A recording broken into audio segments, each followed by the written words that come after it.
하나님 말씀은 누가복음 12장 35절에서 마지막 59절까지의 말씀입니다. 오늘도 하나님 주시는 은혜의 복된 날 되시길 바랍니다. 만나는 모든 사람들과 행복하게 웃고 우리가 하는 모든 결정들이 주님이 기뻐하시는 일들 되시기를 축복합니다. 자, 계속 제자의 삶이 무엇이냐, 제자가 걸어가는 길, 제자도라고 얘기하죠. 제자도에 대한 말씀이 계속 이어집니다. 제자들은 지금 마지막 때에 가까운 그런 시점을 살고 있습니다. 그때가 언제일지는 모르지만 임박했다라고 하는 것을 오늘 말씀에서 우리가 알 수 있습니다. 자, 임박한, 곧 들이닥칠 이 마지막 때 어떻게 살아야 할까 하는 것입니다.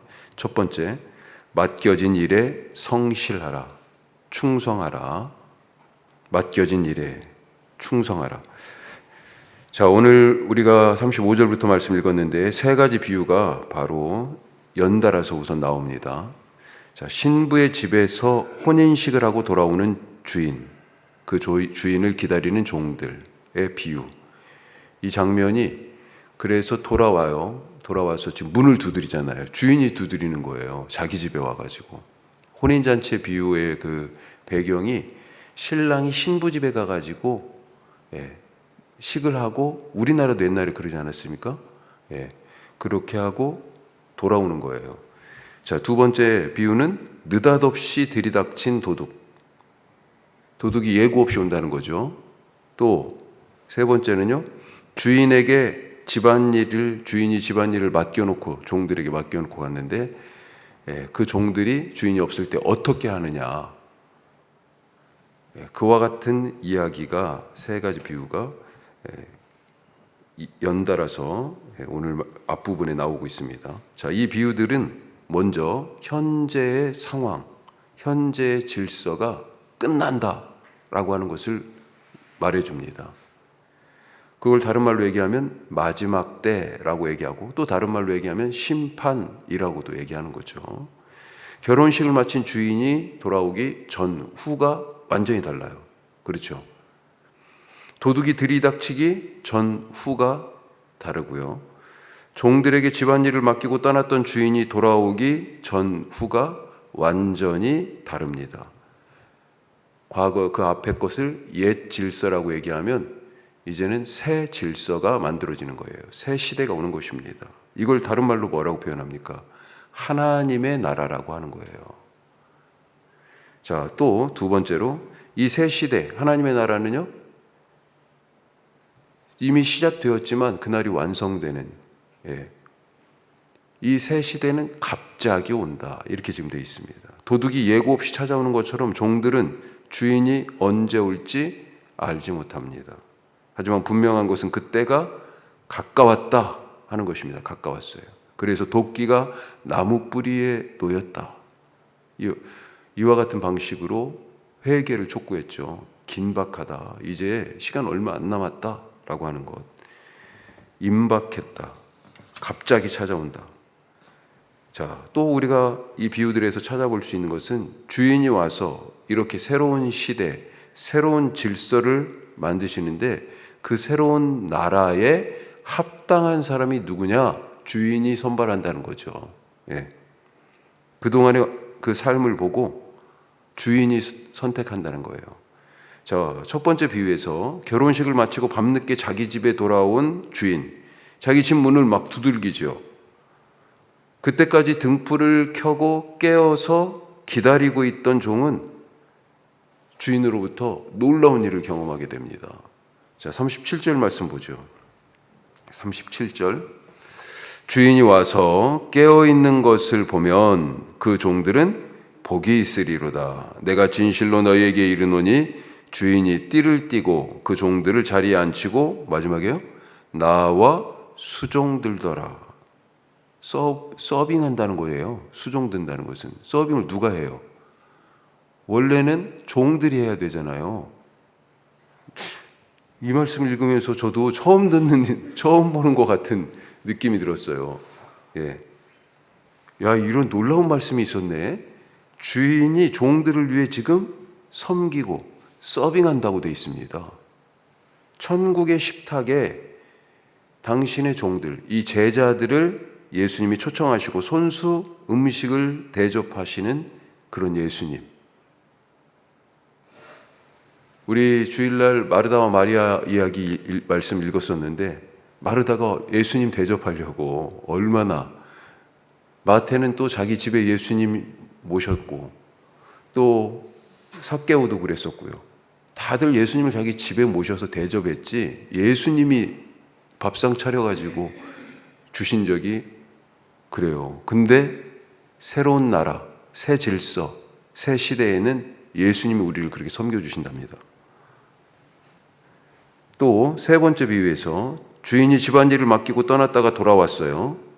자, 돌아와서 어떻게 합니까? 42절에 보면, 야, 이 지혜 있고 진실한 청지기를 딱 보는 거예요. 돌아왔는데 그 집 종들에게, 종들 전체를 어떻게 다 맡겨놓고 간 거죠. 그런데 그 종들에게 때를 따라 먹을 것을 잘 나눠주고 그들을 잘 관리하고 있습니다. 자기 일에 충성한 거예요. 자, 그런데 45절에 보면 반대의 종이 나오죠. 악한 종이 나옵니다. 다른 종들을 때리고 자기는 먹고 마시고 즐기면서 그렇게 맡겨진 책임을 방기하고 자기에게 주어진 권한을 오용하고 남용한, 그렇게 자기 배를 채우는 악한 종, 두 사람이 비교돼서 나옵니다. 분명한 것은 말씀하신 것을 꼭 이루시는 신실하신 하나님은 오시겠다 막 약속하신 대로 새로운 시대를 가지고 오셨다, 또 완성하러 다시 오신다라고 하는 것입니다. 그리고 그날은 언제인지 몰라요. 처음 오실 예수님도 사람들이 기다리고는 있었지만 어느 때인지 몰랐잖아요. 마지막 때 오시는 예수님도 마찬가지입니다. 하지만 갑자기 찾아와요. 분명히 찾아와요. 그렇게 새로운 시대, 하나님 나라가 왔을 때 그 나라에 들어가서 예수님의 식탁에 앉아서 주님이 서빙해주는 음식을 먹을 자가 누구냐라고 하는 거예요. 지금 내게 주어진 일에 충성하는, 믿음 있는, 성실한 자, 충성, 성실, 믿음. 이게 우리가 지금 말은 그렇게 하지만 영어 표현으로 혹은 이 성경 헬라어 표현으로 하면 다 같은 말입니다. 믿음직한, 믿음이 가득한 사람들이라는 거예요. 자, 그러면서 이 비유들의 끝에 경고를 덧붙입니다. 47절, 48절 보시면 뭐가 나와요? 주인의 뜻을 알고도 행하지 않는 자가 나오고요. 또 주인의 뜻을 몰라서 행하지 못한 사람이 나와요. 그런데 모른다고 핑계도 못 대고요. 뜻을 알고도 행하지 않은 자는 더 큰 책임을 물으신다라고 하는 그런 말씀을 하세요. 제자들에게 제자도를 지금 가르치시는 거잖아요. 너희들은 내 뜻이 무엇인지 예수님의 뜻을 더 잘 알잖아요. 그러니 더 큰 책임감 갖고 살아야 되고 더 큰 믿음으로 행해야 된다 라고 하는 것을 말씀하고 있습니다. 자, 두 번째로 이제 49절부터는 또 다른 말씀입니다. 불을 던지러 왔다. 그러셨어요. 불을 던지러 왔다. 예수님이 태어나실 때 천사들이 어떤 선포를 했어요? 하늘에는 영광이요, 땅에서는 평화다. 땅에 예수님은 평화를 가져오신 분이에요. 평화의 왕자라고 그랬어요. 네. 자, 제자들을 전도하러 또 보내면서 예수님이 뭐라고 말하라고 그랬습니까? 샬롬, 평화를 먼저 선포하라고 돼 있죠. 평화는 예수님에게 엄청 중요한 주제였습니다. 산상보훈에서는 화평하게 하는 자, 평화를 만드는 사람은 하나님의 아들이라 불려질 것이다. 이런 복을 선언했어요. 하나님의 나라를 다른 말로 표현하면 뭐예요? 샬롬입니다. 평화예요, 평화. 네. 그리고 안식이고요. 자, 마지막에 죽으실 때는 어땠습니까?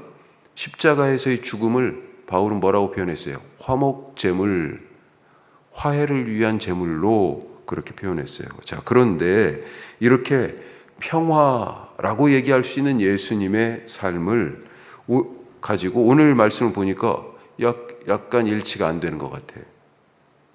전혀 어울리지 않는 말씀 같습니다. 뭐라고 그러셨어요? 나는 불을 던지러 왔다. 이렇게 말씀하셨거든요. 아니, 평화의 주님이 불을 던지러, 거기에다 더 추가하는 말씀이 있죠. 51절 같이 한번 보죠. 내가 세상에 화평을 주려고 온 줄로 아느냐? 내가 너희에게 이르노니 도리어 분쟁하게 하려 함이로다. 분쟁이 좋은 겁니까? 나쁜 겁니까? 예? 우리는 그거 싫어하는 경우가 많잖아요. 난 갈등이 싫어. 그래서 서로 이렇게 다투고 있는 것 같이, 서로 막 논쟁하고 있는 것 같이. 그러면 뭐예요? 너도 틀렸고 너도 잘못됐고. 예. 양쪽을 중재한다고 이쪽도 틀렸고 저쪽도 틀렸다라고 그런 경우들이 있지 않습니까? 과연 그럴까요? 분쟁은 나쁜 건가요? 사실 오늘 이 장면은 어제도 말씀드렸지만 크게 보면 바리새인들과의 논쟁 한가운데 있어요. 거기에 지금 사람들이 막 수만 명이 지금 몰려들었다. 어제 말씀에서는 그렇게 시작했어요. 사람들이 다 보고 있는 가운데에서 지금 이런 말씀을 하고 있다.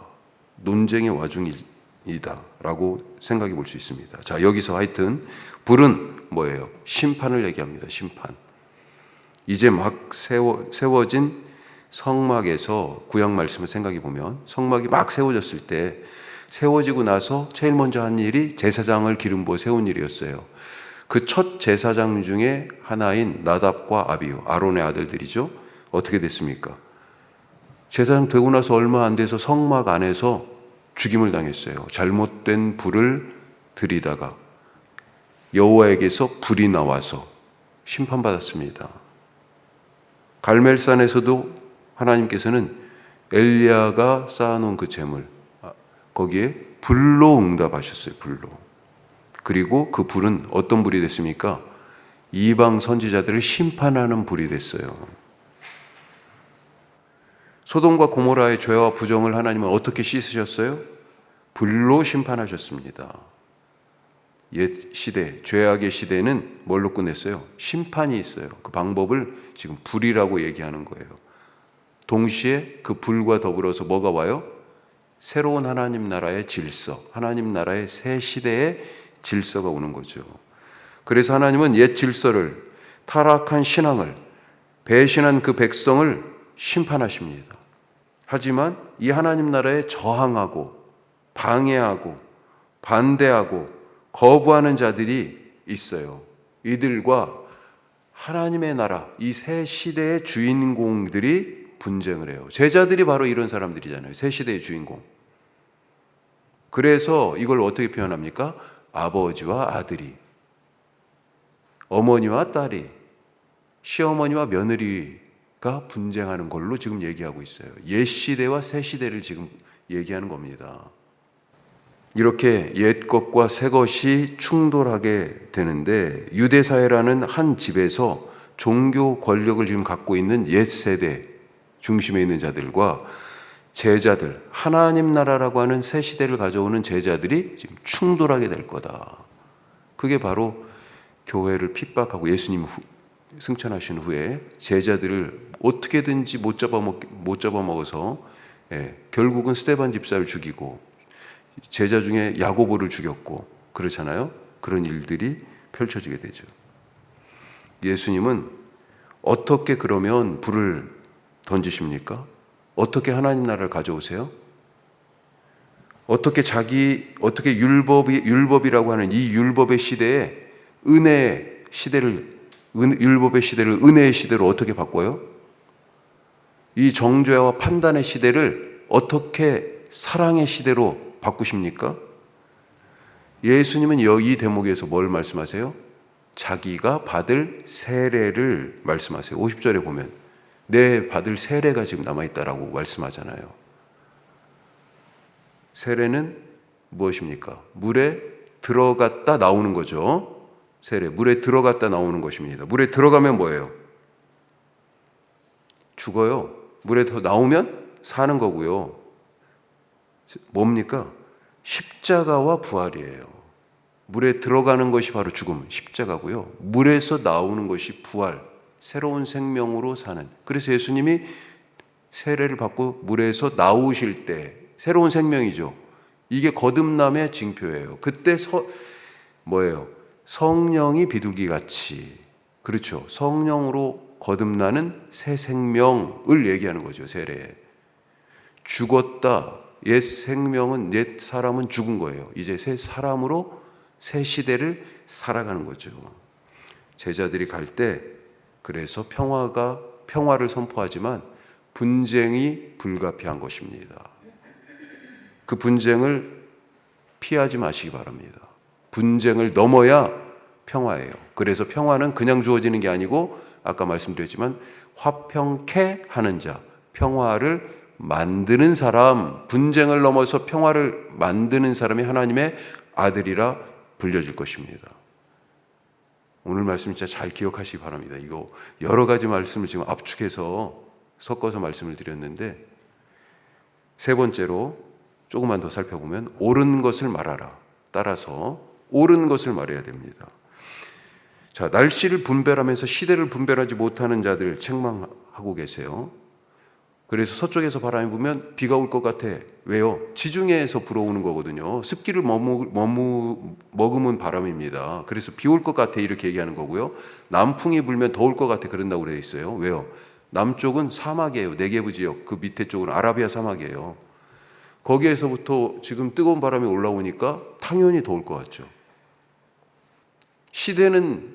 날씨는 분별하면서 그런데 너희는 시대는 분별하지 못하느냐? 지금 봐라, 시대의 풍향계를.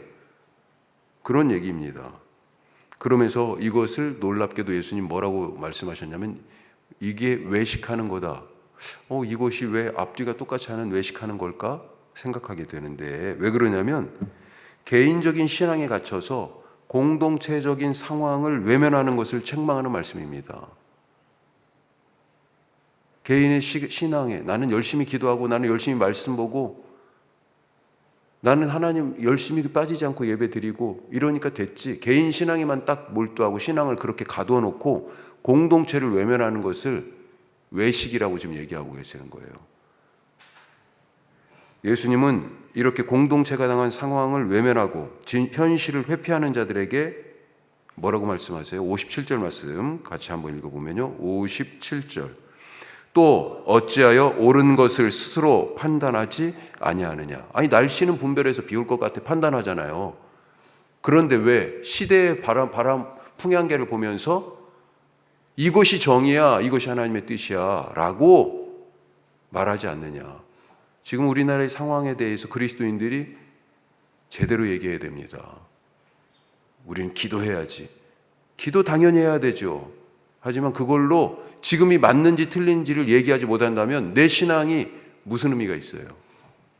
이 시대를 제대로 분별하지도 못하는데. 불의한 일을 당하고 있는 사람을 보고 옳은 것을 말하지 않은 것은 그건 신앙이 아닙니다. 거짓말을 듣고도 침묵하는 자는 제자가 아니에요. 교회가 아니죠. 내 신앙 챙기기에 바빠서 공동체의 위기를 외면하고 입 닫는 자, 제자가 결코 아닙니다. 기도하겠습니다. 오늘 크게 세 가지 나눴습니다. 맡겨진 일의 마지막 때예요. 새 시대가 옵니다.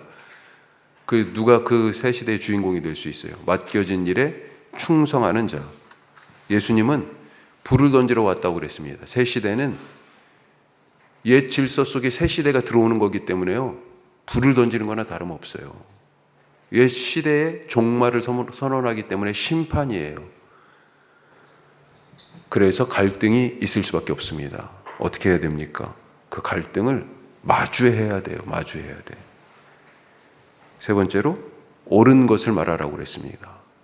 그 갈등이 싫어가지고 입 꾹 다물고 있으면 안 됩니다. 뭐가 맞는지 틀린지를 분명하게 말해야 되죠. 오늘 우리가 그런 삶을 살게 하여 주옵소서. 참된 제자의 삶, 참된 교회의 삶, 하나님 나라 안에 살아가는 사람으로 새 시대 안에서 이 옛 세대를 향하여서 말하게 하옵소서. 기도하시고 선교 동역지들 기억하시면서 기도하겠습니다. 더불어 오늘 수요 말씀마당, 오늘부터 부활절까지는 누가복음 지금 우리 새벽에 지금 계속 말씀 보고 있습니다만 한 번 통째로 읽기로 했어요. 성막과 성전 시리즈가 끝나고 말씀 읽고 이후에 또 회의가 또 잠깐 있습니다. 기도해 주시기 바랍니다. 우리 다 같이 기도하겠습니다.